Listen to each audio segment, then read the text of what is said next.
Hello everyone, this is your boy T Fresh, aka Triple T. Today I'm gonna share with you my life experience coming to Canada, all the way from the gold mining city of Boise, Ashanti region, Ghana, Amanchim. Here we come. Bless up. Good afternoon, evening, morning, depending where you are in the world. Again, on today's episode, we have the founder of Triple T, Mr. T Fresh, with us. As always, today's episode, we're going to focus on something that most of us can relate to. Our first trip coming all the way from different countries that we find ourselves and coming to Canada. So the title of today's session is Journey to Canada. And on today's episode, we're going to have Mr. T Fresh share with us his experience coming to Canada, how that looked like, and some of the first experiences and choices that he has to make in order for him to succeed in Canada. So with no further ado, Mr. T Fresh, how are you doing this afternoon? I'm doing fantastic, beautiful day today. How are you doing? I'm not doing too bad. It is cold, but it is a beautiful day. So, as always, would you mind giving us a bit quick, reminder or story as to how you came to Canada and the experience that you had to go through? Well, thank you for having me here today. Coming to Canada, all the way from Ghana, the city of Akrofrom, Boise, Ashanti region, the beautiful gold mining city. I came to Canada mid-90s. I arrived, I think it was February. There was a lot of snow when I first came in, so I remember I landed in Toronto, Pearson Airport. My uncle came in and to pick me up from the airport. When they came in, everybody was wearing like a big jacket. They gave me one, this is your jacket, and I said, what is it for? You know. So I put it on. The moment I step out from the airport, I felt this big wind, cold. I said, whoa, is that how it is in Canada? So my first experience was the snow, which was very beautiful.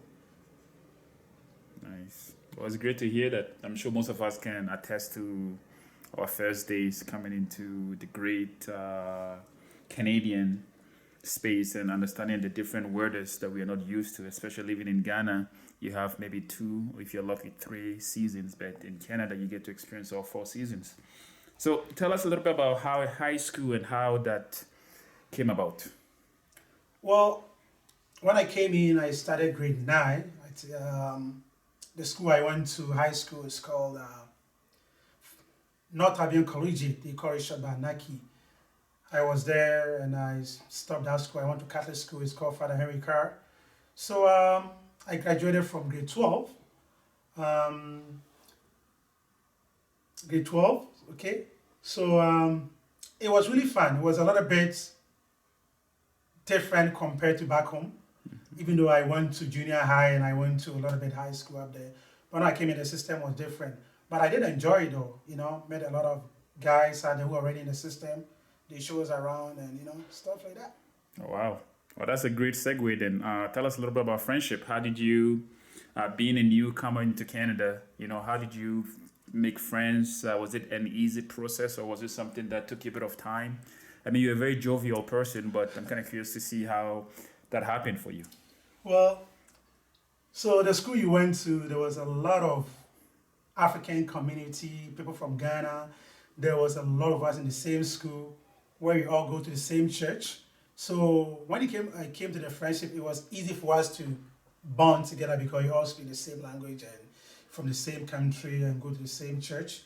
So it wasn't any challenges, but in addition to that, I made a couple of friends from other countries and stuff like that.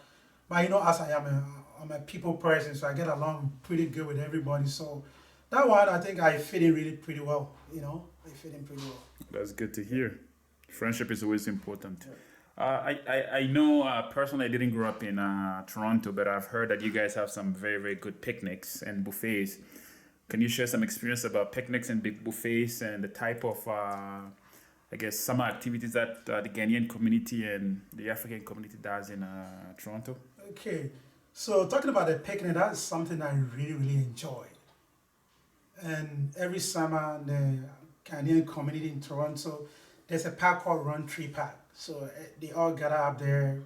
You go there, a lot of food, play music, dancing. You meet a lot of people. And also you mentioned about buffet, which is being my favorite. When you were in high school, there was a buffet in a place called Woodmine Mall. And there was one also around the corner called Mandarin. So right after school, we all go in there to enjoy all you can eat. I think it was $5 or some that time. So that was something I really, really enjoyed. And it was fun. It was fun. The buffet side and the picnic is one of the most especially I enjoy with friends and people. That's really good to hear. That is really, really good to hear.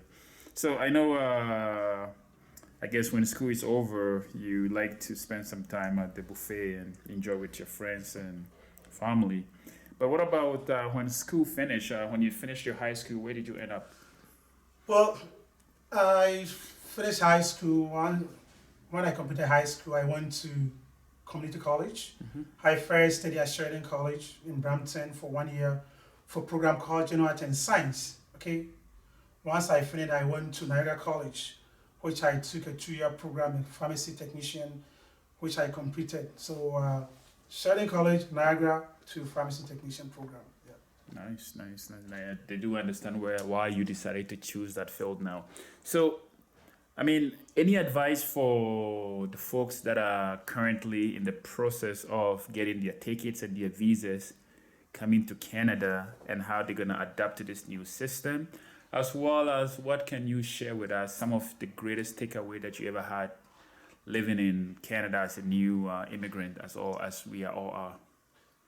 Okay, so my advice to those of you who would like to come to Canada, once you're in Ghana, you want to come to abroad, you have a high expectation. Because you think abroad everything is easy. But please keep in your mind, it's not that easy. I'll reference something. When I was coming in, I did promise my grandma, hey, the moment I get to abroad, I'm going to buy a big car with a big tire. And also I was going to buy something called, a machine, it's called Nika or corn mill grinder or something in English. Up to now, I haven't been able to provide, but the expectation I have, I thought it was easy, but it's not that easy in abroad.